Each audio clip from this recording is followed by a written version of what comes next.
I bought another guitar as if I needed another one. I think I got about a dozen of these K's and harmonies I fixed up, but had an extra case that I needed to fill up, so that was an excuse to buy this thing. It's a K, it's a Kamico, and I've studied about that a while. I think it was short for K Musical Instrument Company. According to some information I got off the web, they made these things from about 47 to 51, I believe it was, somewhere in there.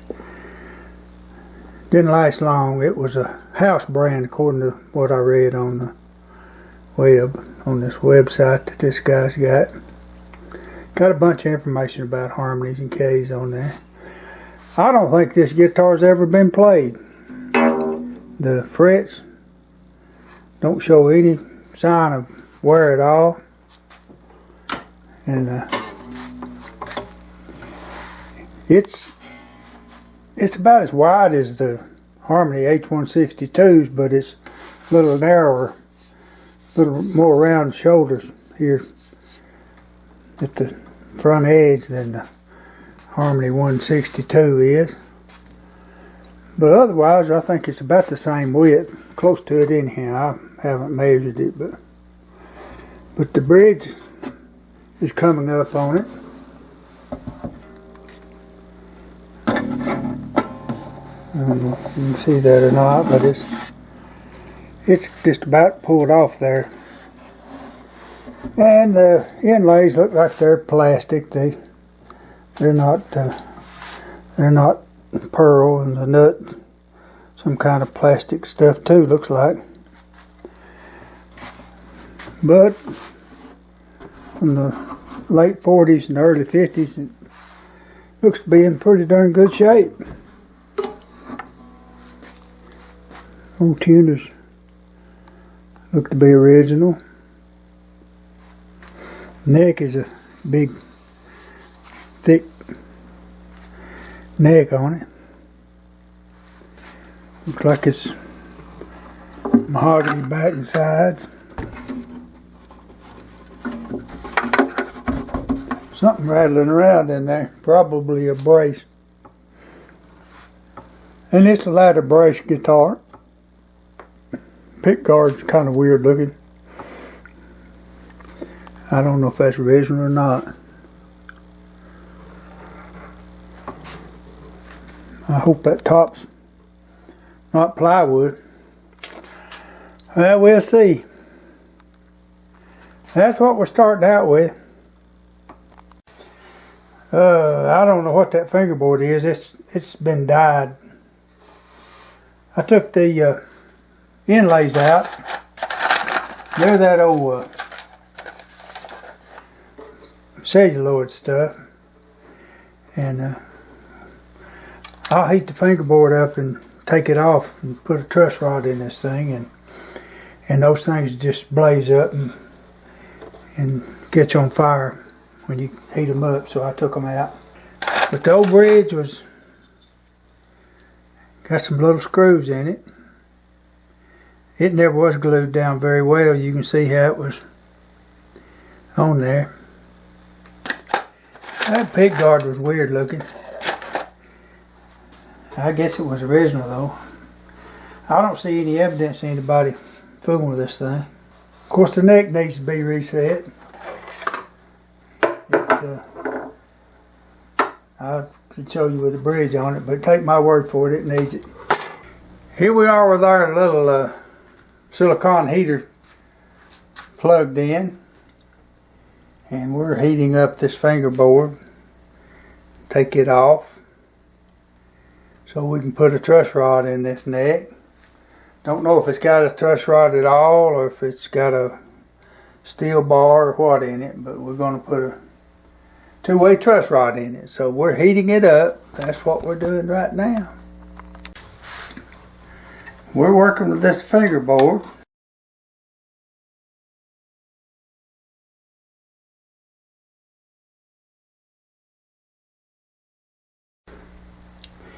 Well, here's the fingerboard off of it. I can't say it came off real cleanly. This neck had a lot of run out, and here's some chunks came off with the fingerboard, but I can fix that. That's not a major catastrophe. But it doesn't have it doesn't have a truss rod at all in it, so we're gonna route that out and put a truss rod in it, a two-way truss rod. We've got our little foam cutter tools and our little neck removing jig attached here. Drop these foam cutter tools down in here. We drilled a little 1/8 hole between the neck and the body. We're going to turn these heaters on, and we'll let it heat up a few minutes, and we'll apply a little pressure and wiggle this neck a little bit and try to convince it to come out of there as cleanly as we can. And we'll also squirt a little water down in here.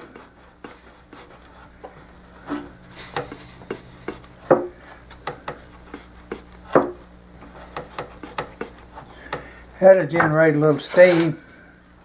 I feel like the steam helps it to come out of there easier.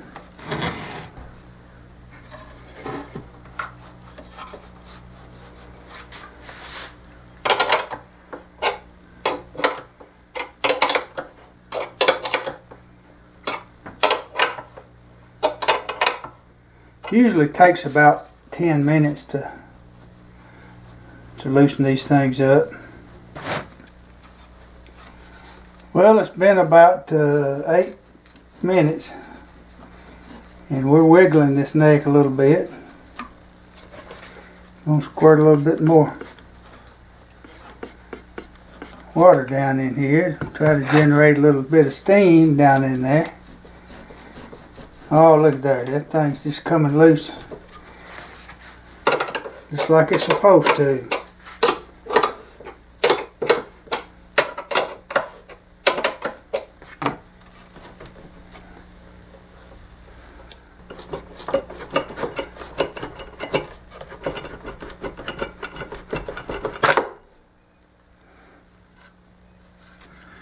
There it is.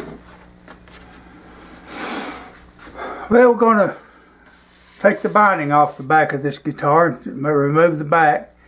Here's a little homemade tool that I've made out of some Delrin and a little 1/2 inch, or I don't know if it's 1/2 inch, it's 3/8 I guess, shaft, steel shaft, and threaded to the bottom of it and got a little cutting tool on it. I can adjust it to the width, and we're going to use this to cut this joint between the binding and the side, so that when we take the binding off, it doesn't have much tendency to pull little chips of wood out of the thing.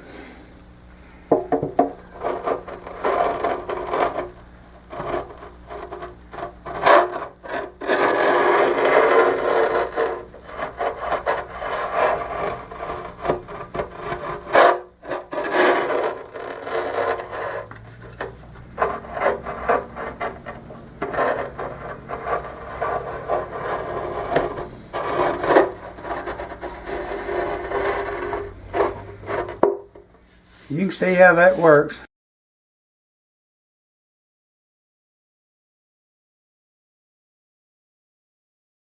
Seems like cutting that little slot between the binding and the side helps to keep the edge a lot cleaner. I just bought this, got a homemade tool, but I just bought this little thing here off of Amazon. It seems to do a good job. It's got a real sharp cutter on it.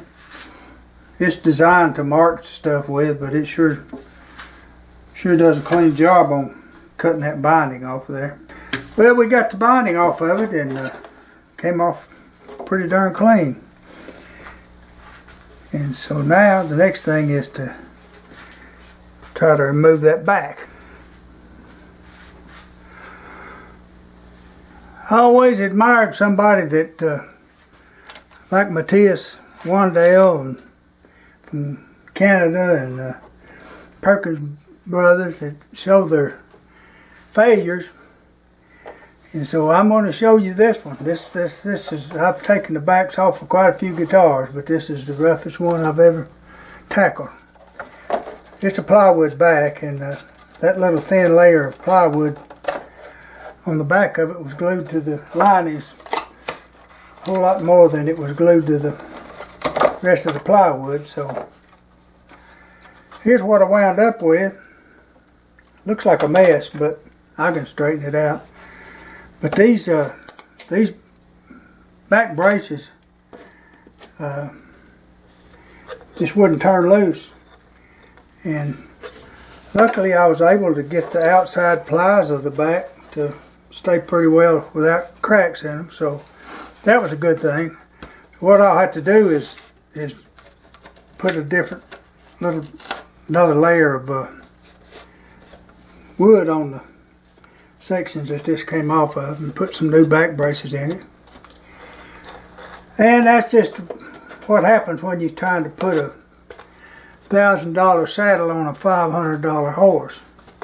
So there's what the back looks like.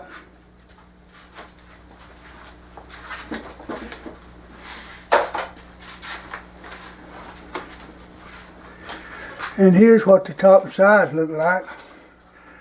I can clean all that off. That ain't no problem. None of it's a big problem, but it's just extra work. But there's just sometimes when you can get these backs to pop off there and be real well. And other times they're going to be like this one, and this one is going to be a challenge. But nobody said it's going to be easy.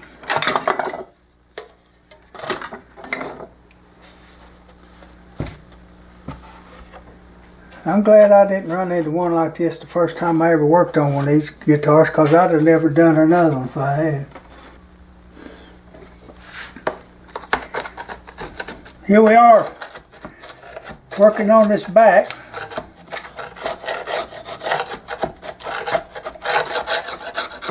It's really what they call delaminated.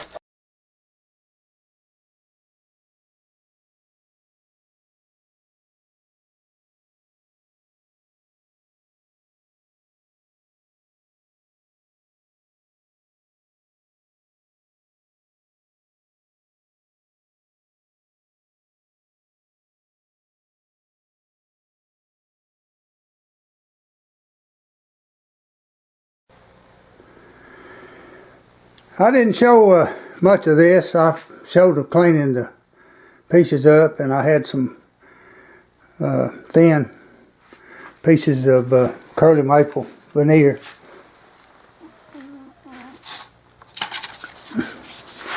It's about 20 thousandths of an inch thick. What came off there was about 30, but that's all I had. So, but anyhow, we're gonna show us clamping this thing up. We had to piece that veneer together, but we felt like we needed another ply on that wood. It's running crossways, and that doesn't usually work out too good. So this is how we clamp this up. I don't know if this will work or not. If it doesn't, we'll have to make a back for it, but that's another proposition. Here's the back after we had it clamped in there and gluing the piece of veneer on the inside. Looks like it came out pretty good. It's still not good and dry. We're going to let it dry a day or two before we come back to it. Let that, I glued it on there with fish glue. Let that stuff dry good.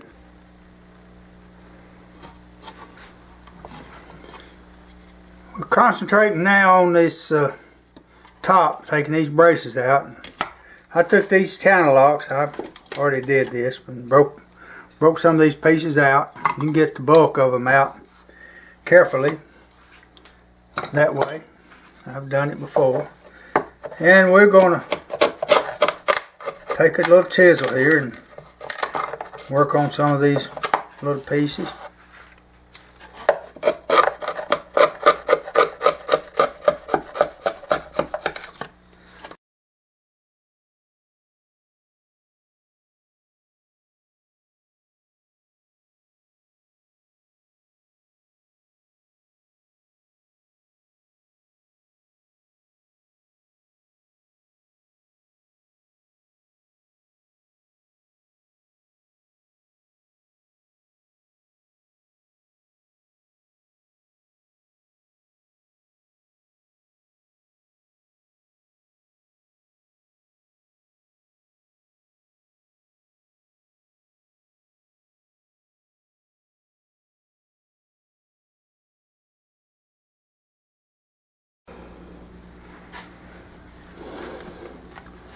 We're going to open this sound hole up. We've got it marked here with a pencil.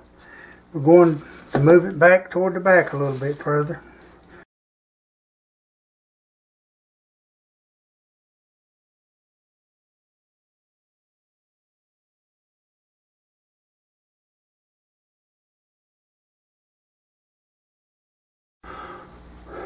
What we're doing now is we're going to plug these holes where the bridge pins were, and these two holes that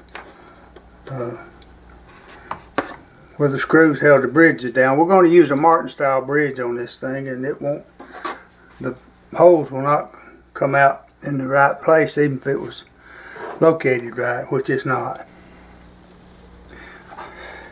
Alright, we're in the process of plugging these holes where the bridge pins came through originally.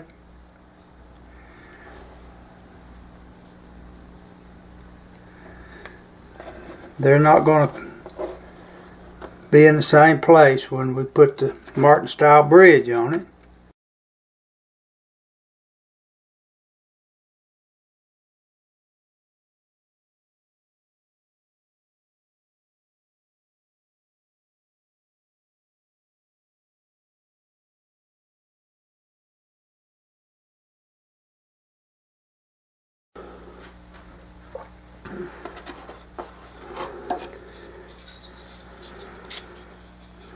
Well, we got the slot cut in this in these braces here. Good tight fit. I don't believe in putting that cloth on them. I think if they fit right, they'd be alright. There, that fits our marks we got in there good. So we're gonna put this front brace in here, mark it. Well, here's our setup for gluing these braces in, the X brace and the front brace. We just got them mocked up here. Use these little props across here in the middle of the X brace there. And it's worked pretty good in the past. Alright, here's a shot of the bridge plate and the little braces around the sound hole glued in. Here's the top after we've got through bracing it. Cleaned it up.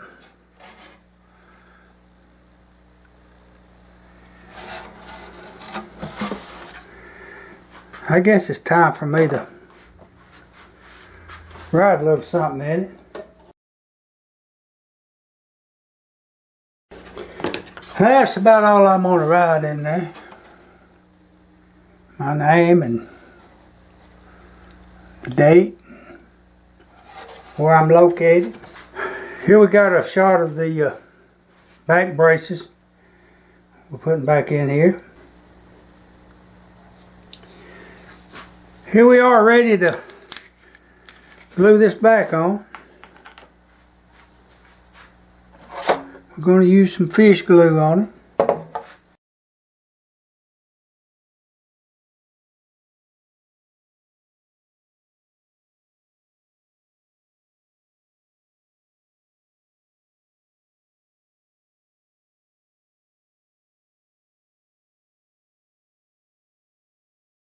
Here's a shot of the binding after I got it glued on there. We're working on this neck. I've got a little jig that I put in my table saw and cut this slot. It's a little bit not hardly deep enough. I left it a little bit shallow. Here's the truss rod put down in here. The fingerboard back on. Here's my little cawls that I use.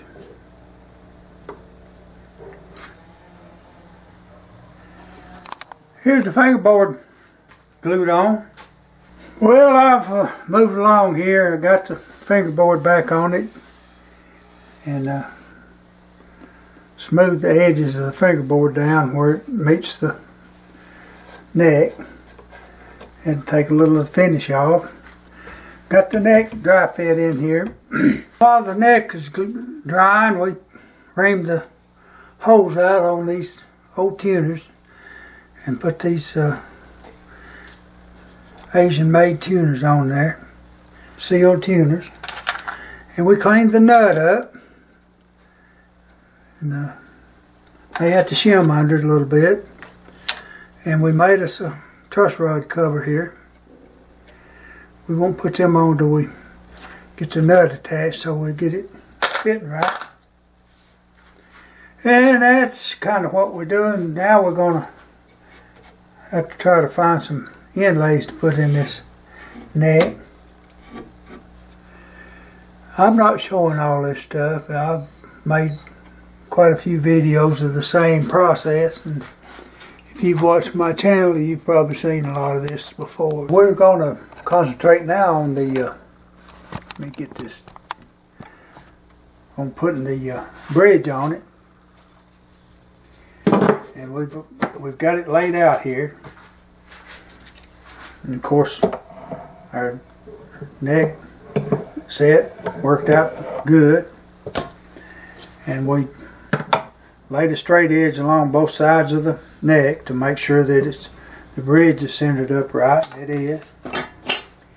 And we put our little measuring device on here. Alright, we moved this thing a little bit back toward the butt end of the guitar. And we got it where we want it. We got some marks on this little straight edge to keep the bridge from being twisted. Got it centered up. So we're ready to clean off underneath the bridge and get it ready to glue on. Here we are in the process of gluing the bridge on. We've got it lined up where we want it. Now we're going to take this little jig off from here.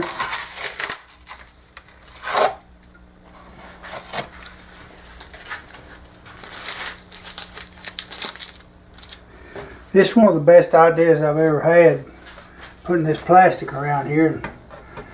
I don't think I've ever had anybody comment about it, but I don't really care, because it sure works good for me. Y'all can just let that thing squirm around on there all you want to.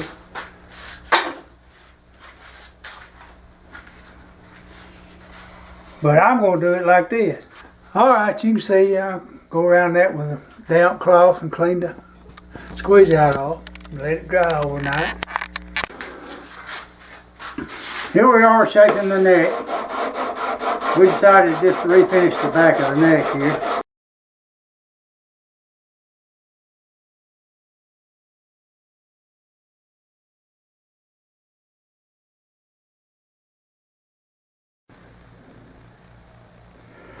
Well, here's the neck after I stained it and sprayed some finish on it. We got the keys put on it and the nut cleaned up and put back on here. May have to make one, I don't know. Well, I didn't ever Never tried this guitar out before I worked on it. Don't know if it would, how the strings would fit on the nut, but made the truss rod cover and put it on. We got our pearl inlays in it, and we're working on our bridge now. We got the bridge on it, and reamed the bridge pins holes out for our bridge pins. These are dogwood, some that I made.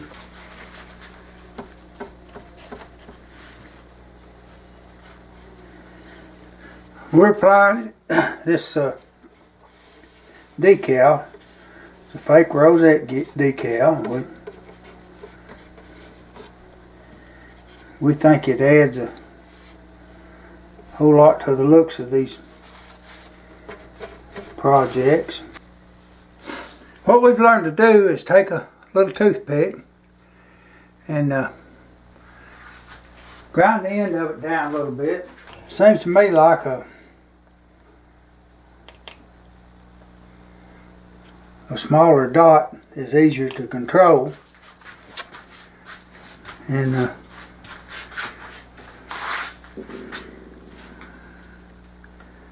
so we're going to just try to eyeball this, put it right about the middle.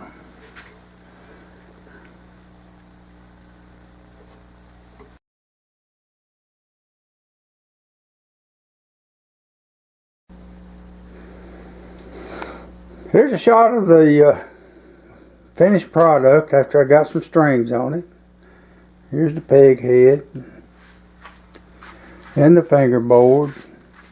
Used the same nut on it. I'm going to have to cut the strings down a little bit, the slots down a little bit lower.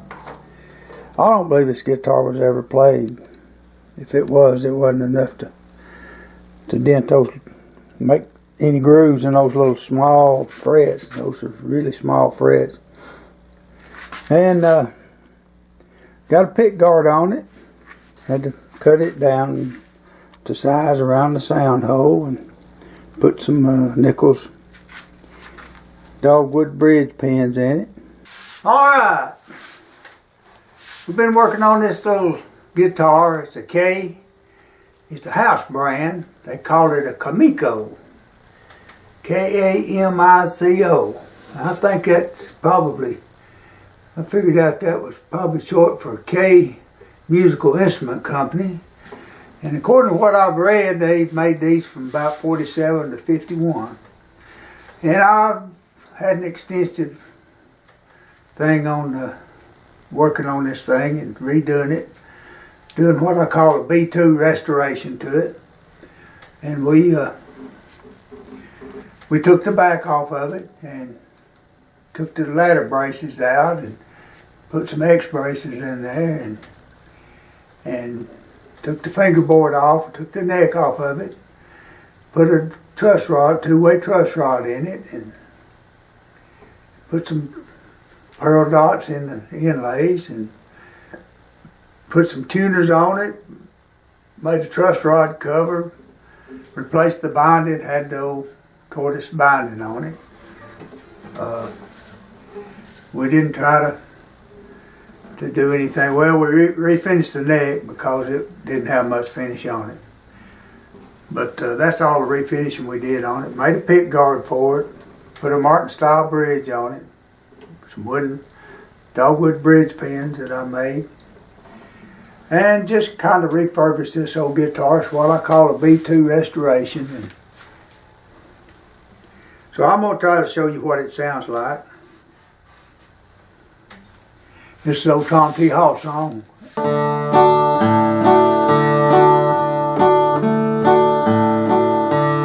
Took your picture off the dresser, threw out the clothes you left behind, blocked your number from my cell phone, so your calls would be declined. Got my chainsaw from your brother,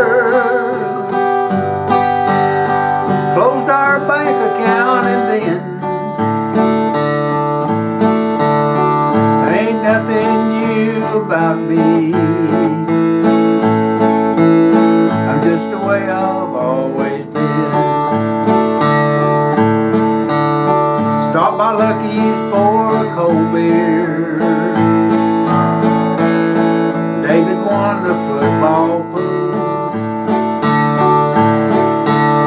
My brother buddy Bob his back to drinking.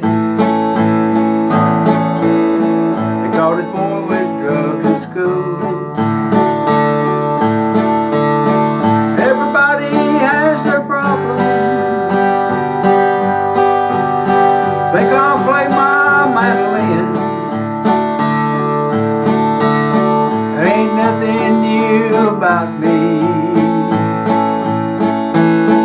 Just the way I've always been. Just the way I've always been. Same old faults and same old friends. I love you now, I love you then. But just the way I've always been. Your uncle called about my pickup truck. Said he needs it for the day. I told him come on down and get it. I don't drive it anyway. He doesn't know that you don't live here. Guess I'll have to tell my friends. There ain't nothing new about me. Just the way I've always been. Been sitting here thinking about the way you left me here. Could go down to the bar room, drown my troubles in some beer. Think I'll go on out and hunt me a 7, 8, or 9 or 10. There ain't nothing new about me. I'm just the way I've always been. Just the way I've always been. Same old faults and same old